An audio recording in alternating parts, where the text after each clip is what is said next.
10 wise tips para makabayad ng utang. Hi everyone! Welcome back sa aking channel. Nahihirapan ka bang bayaran ang utang mo nang hindi nasisira ang puhunan ng negosyo? Huwag kang mag-alala dahil sa video na to, ibabahagi ko ang mga sikreto kung paano ka makakabayad ng utang. Isa sa mga tips na ito ay ang nagligtas sa akin mula sa pagkalubog sa utang. Gusto mo bang malaman kung ano yon? Manatili kang manood hanggang dulo. Ako nga pala si Joel De La Vega, isang negosyante at content creator. Pero bago tayo magpatuloy, ito muna kwento. May nagtanong sa akin through chat via messenger. Ang tanong niya, sabi niya, paano naman yung may utang? Kung nagninegosyo ka, ay nahuhugot ang puhunan. Ito yung sagot ko dito sa tanong na to.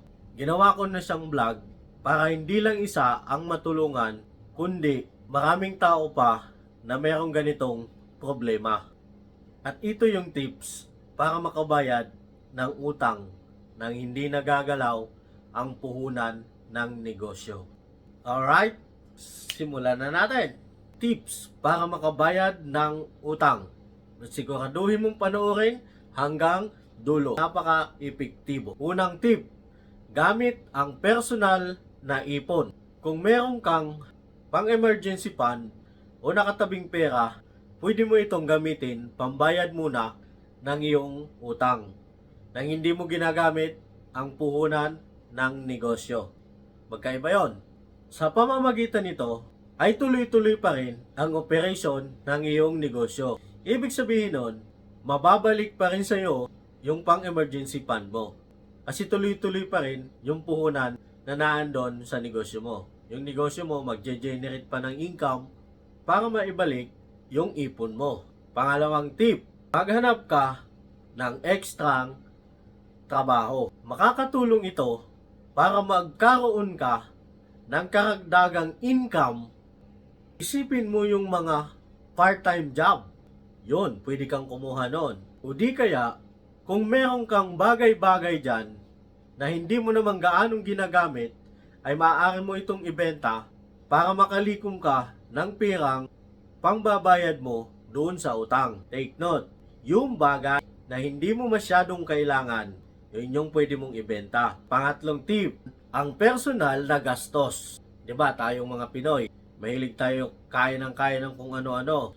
Bigyan natin yung sarili natin ng limit. Huwag mo muna unahin yung mga wants mo. Unahin mo muna yung needs mo. Dahil sa pagbawas mo ng gastos, ay makakabuo ka ng budget at makakapaglaan ka ng pera para doon sa iyong utang. At tandaan, bawat piso ay mahalaga. Pang-apat na tip, magbenta ng hindi kailangan na ari-arian. Meron kang gamit na hindi mo naman ginagamit. Maaari mo itong ibenta para maging pera na maaari mong ipangbayad ng utang. Panglimang tips, manghiram sa kapamilya o kaibigan na nagpapautang ng mababang interes. Mas mainam ito kaysa sa bangko ka manghiram. At siguraduhin lang na papanindigan mo ang inyong napagkasunduan para walang gulo. Pang-anim na tip, mag-alok ng serbisyo kapalit ng utang. Halimbawa, yung iyong nautangan ay mayroong gustong ipagawa o ipalinis, maaari mo yung tanggapin, hindi nyo magiging kabayaran nun, ay ikaltas na lang doon sa iyong nautang. Pwede yon. At least kahit papano, nabawasan yung utang mo doon sa kanila. Let's say like for example is kailangan nila ng driver. Mag-offer ka na ikaw ang magdadrive pero ang bayad nun ikakaltas sa utang. Wala kang pirang ibinayad doon kundi yung iyong serbisyo na ginawa sa kanila. Ayos?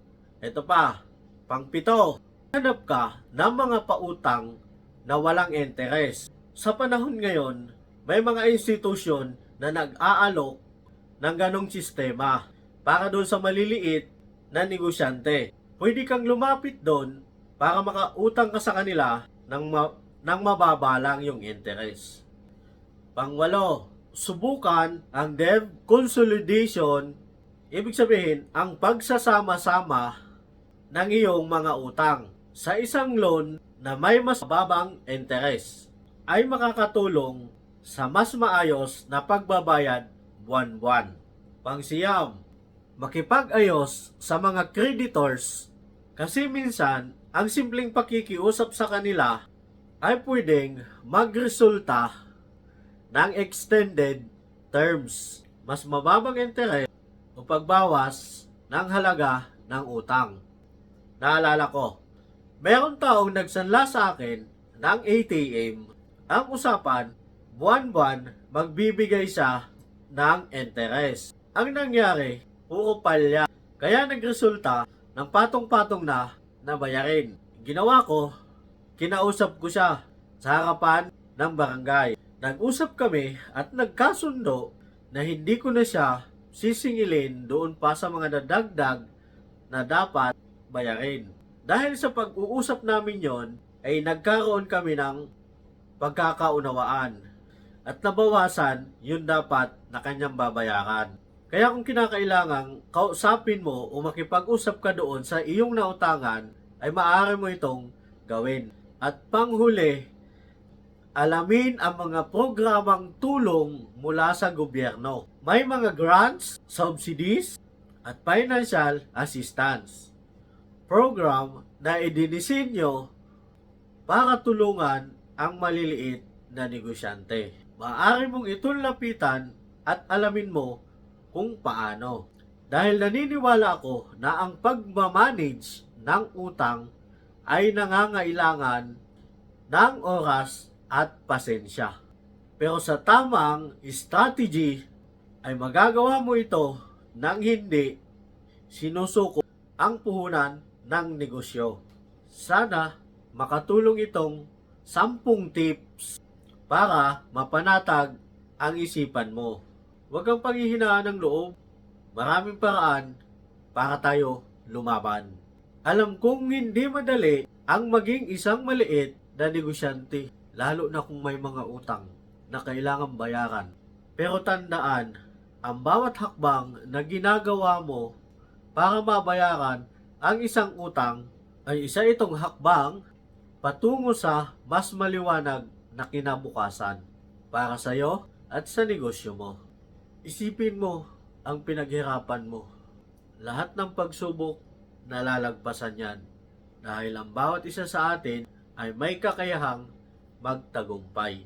At kahit gaano man kahirap ang daan, huwag mong hahayaan na pigilan ka ng utang para maabot ang pangarap mo. Naniniwala ako sa iyo. Naniniwala ako sa kakayahan mong malagpasan ang mga hamon na yan. Kaya kapit lang, kanegosyo. Patuloy kang magsikap at huwag sumuko. At tandaan mo, ang bawat maliit na tagumpay ay isang hakbang patungo sa malaking tagumpay. At kung natulungan ka ng bidyong ito, huwag mong kalilimutan mag-like, share, follow, at subscribe ka na rin sa aking YouTube channel. At ishare mo na rin ito sa iba pang mga negosyante. Sama-sama tayong magtagumpay. Hanggang sa muli, ako si Joel De La Vega, nagsasabing kung may pangarap ka sa buhay, gapang lang, papuntang tagumpay.